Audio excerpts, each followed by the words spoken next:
मंगलू। जी गुरुजी। चलो बेटा गाय के निबंध बताओ। हाओ। गाय काऊ है।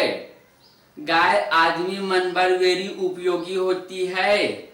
औ गाय की 4 ठन गोड़ होती है।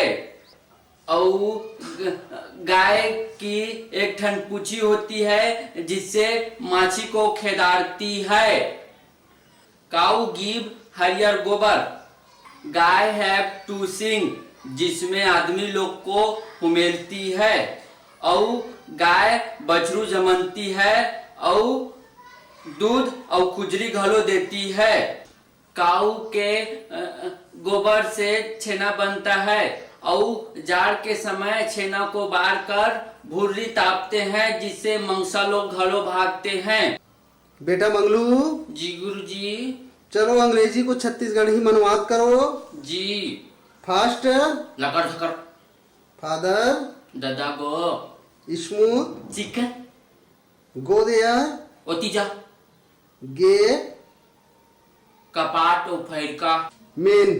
टूरा पीला। Don't worry. मोर रहाट ले चिंता झन कर गुरुजी।